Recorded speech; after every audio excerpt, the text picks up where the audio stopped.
साथीहरू सबैजनालाई good morning. के छ हाल खबर? अनि सुन्नु न, आज मेरो बुढीको छुट्टीको दिन होइन।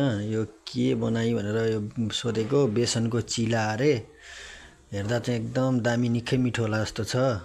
आउनुहोस् है साथीहरू, बुढी आज बेसनको चिला बनाउनु लागिन्। तपाईँहरूले बनाउनु भयो कि बनाउनु भएन? बनाउनु भएन भने आउनुहोस् है, सँगै बनाऊँ। अनि हेरेर पछि तपाईँहरूलाई पनि सजिलो हुन्छ है। सँगै बसेर खाउँला। ए यो रेडी भयो? सबै ठोकेसीमा हाल्यो त गोलमा। ए ब्याटर रेडी भयो बनाउनलाई। मुट्टु फेरि बाक्लो हुन्छ कि, त्यसले पातलो हुन्छ रोटी।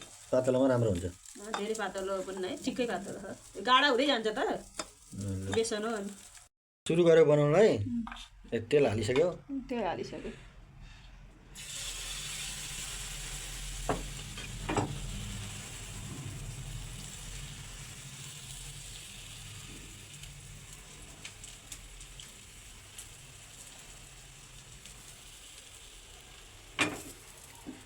ग्यास कममा राख्ने हो। अलि पछि थोडा तेजमा गर्दै हुन्छ। अहिले चाहिँ अलिक कममा राख्नुपर्छ ग्यास। लो ग्यासमा पकाउनु पर्यो। लो ग्यासमा हल्का सुक्छ नि, अनि ठुलो पनि खाँदा है पातलो राम्रो हुन्छ कि।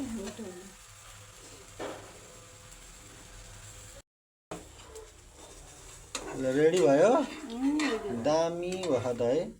नास्ताको लागि, बच्चा बच्चीको लागि पनि सही हुने रहेछ होइन यो? धेरै राम्रो नि।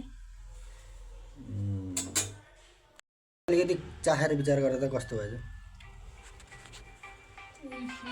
यस्तो दामी भएको बुढो। हो मिठो है। यस्तो दामी म पनि खाम लाग्यो कि अब काट्दिएँ है।